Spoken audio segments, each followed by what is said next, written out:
apanya? Oil engine. Ya, Level. level oli engine ya. Teman udah perhatikan level oli engine. Setelah itu kita bergerak ke arah belakang ya. Tetap. Nah, komponen-komponen sambil berjalan kita perhatikan yang harus kita cek adalah kondisi keadaan spring, hanger spring. Tentunya ada stabilizer torque rod yang ada di sisi bagian depan ini. Jadi kalau untuk di belakang tetap penyebutannya adalah torque rod ya. Tapi kalau untuk ini fungsinya adalah sebagai stabilizer termasuk yang ada di posisi atas. Oke. Ini perhatikan shock breakernya, shock absorber, radiator, intercooler. Yang sisi depan adalah intercooler, yang belakang adalah radiator ya. Jadi jangan sampai terbalik penyebutannya. Oke. Selanjutnya adalah pengecekan kondisi tayar. Selain daripada tayar adalah posisi velg dan rem. Pastikan tidak ada retakan atau ada kondisi yang tidak aman, termasuk kekencangan baut roda. Dipastikan ya. Oke. Lanjut langsung bergerak ke belakang karena di sebelah sini hanya posisi kabin. Ini adalah komponen untuk exhaust pembuangan, muffler, exhaust pipe. Dipastikan posisi-posisi hose yang ada jangan sampai ditemui adanya bocoran ataupun rembesan ya.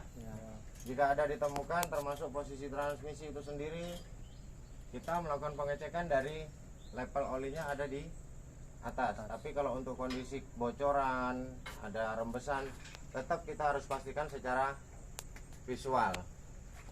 Silinder dam, hose, pastikan tidak ada juga rembesan pada hose konektornya. Ini tangki oli hidrolik, pastikan levelnya. Ini coba diperhatikan dari sini ya, itu ya, itu terus baterai, reservoir tank untuk air kompresor ya. Ini jangan lupa ini switch on off ini ya, diperhatikan juga pada saat kondisi parkir lama usahakan selalu pada kondisi off untuk menghindari Konsleting. Jangan lupa ini untuk palap pembuangannya selalu dibersihkan untuk menghindari endapan air dan Kotoran lumpur di dalam tangki. tayar. Perlakuannya sama, tayar, velg dan baut-bautnya perlakuannya sama, tetap dipastikan kondisinya aman semua. Spring, U-bolt ya, trunnion, bugi, komponen yang di bawah itulah torque rod. Sasis juga untuk kondisi pengoperasian yang sudah lama dipastikan baut-baut, kekencangan baut, retakan-retakan ada tidak ditemukan di sana. Ini rock ejector juga dicek untuk bushing pinnya ini amankah atau tidak kondisinya, ada potensi dia bisa enggak kira-kira ini menjadi potensi bahaya juga. Bisa. Contohnya Bengkok. Kalau kemungkinan bengkok dia malah menjadi senjata makan tuan gitu, makanya harus dipastikan ya.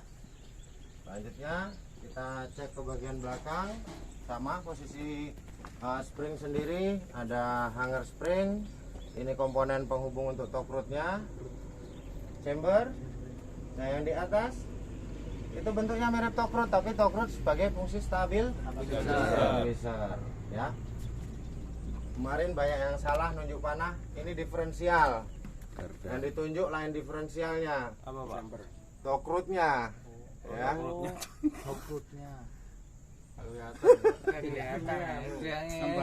Gambarnya. Chamber ya, dipastikan pemeriksaan chamber untuk konektor hose-nya apa ada luka dan sebagainya. Nah, ini baut-baut pengencangnya termasuk bushingnya untuk armnya itu, dan tentunya nanti untuk pengecekan secara signifikan terkait kebocoran nanti setelah di dalam unit ya. Pak, untuk beri ini pakai kaliber atau tromol? Kenapa? Pakai kaliber atau tromol? Kaliper atau tromol. Jadi kalau kamu lihat secara fisikal ini apa? Kaliper itu seperti apa sih? Kita bicara kaliper.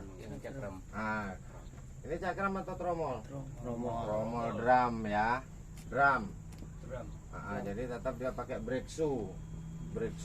Jadi sistem sepatu pengeremannya ya, bukan kaliper tromol. Ini lampu kerja, lampu mundur dan lampu kerja ini dipastikan juga kondisinya aman. Ini Selfie. kamera untuk Mundur. tapi cenderung dia akan standby. Tinggal kita dalam mengaktifkan posisi layar monitor yang ada di atas. Kenapa?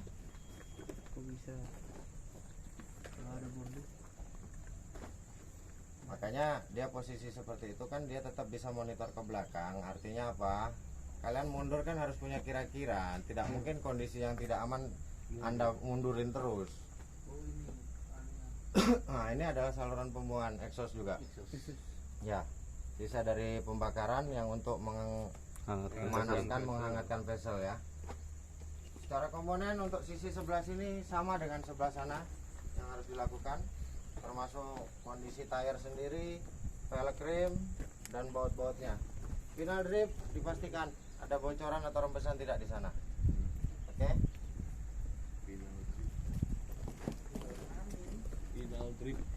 Nah, untuk posisi diferensial tentunya sampai harus ngecek lebih spesifik dari posisi bawah sini. Diintip ada kebocoran tidak, termasuk propeller shaft ya, ada kekendoran atau tidak di sana. Nah, dari sisi sini juga sampan harus pastikan kondisi transmisi ada bocoran atau tidak. Pastikan itu fuel tank ini apa namanya, separator.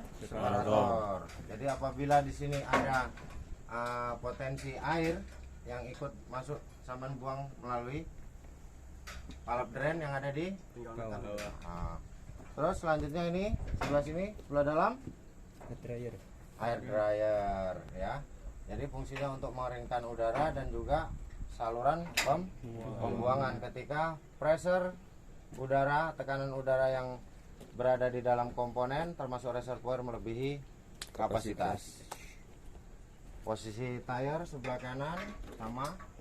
Yang harus diperhatikan spring, hanger dan shock breaker termasuk komponen-komponen yang ada di sini. Nah, coba diperhatikan. Di sini juga ada ini axle bagian depan. Jangan lagi disebut asbala ya. Ya. Ini axle bagian depan. Ini juga komponen seperti top root, fungsinya sama sebagai stabilizer bagian depan ya. Itu shock breaker. Jadi komponen-komponen ini saat P2H yang harus dipastikan, diperhatikan. Beralih ke posisi bagian atas. Nah, komponen air cleaner set yang ada di sini, sampai perhatikan itu. Itu cerobong bagian atas paling puncak itu adalah Pre cleaner ya. Jadi saluran hisapan awal sebelum masuk ke air cleaner. Di dalam air cleaner ada komponen elemen cleaner yang berfungsi untuk membersihkan sebersih-bersihnya udara sebelum masuk ke ruang bakar ya. Nah, ini komponen support untuk aksesoris air conditioner, termasuk di situ ada kondensor ya. Tabung reservoir yang besar itu adalah tabung penampung coolant, air pendingin engine ya. Jangan sampai terbalik karena yang di sisi bagian depan, nah di sisi bagian depan dia lebih kecil tabungnya. Fungsinya untuk apa? Wiper. Ya, untuk washer wiper atau pencuci kaca ya. Diperhatikan juga spion-spion, mirror, lampu-lampu semua dicek. Ada cacat, ada pecah dan sebagainya atau hilang, itu harus dipastikan. Oke. Nah, seperti ini kapan kan tidak memperhatikan ini botolnya kurang satu. Nah, kalau P2 benar-benar dilaporkan tidak ini? Lapor. Harus dilaporkan ya. Ya. Nah, ini ada paku, tapi untuk dimensi pakunya seberapa panjang karena gripnya tire ini sendiri sudah tebal. Cuman bisa enggak ini ngerusak? Bisa. Bisa. Makanya itu yang harus diperhatikan. Oke. Ini adalah teknik P2H pengecekan sebelum engine hidup. Jadi semua kita lakukan secara visual yang ada di bawah. Nanti selanjutnya baru masuk ke dalam kabin proses untuk engine hidup. Di situ nanti kita lakukan pengecekan terhadap komponen instrumen, termasuk suara engine dan warna gas buang. Ya, nanti satu persatu kita ngumpulnya di bawah aja. Jadi biar nggak sulit, nanti saya moving dulu ke bawah unitnya. Ya mas, oke.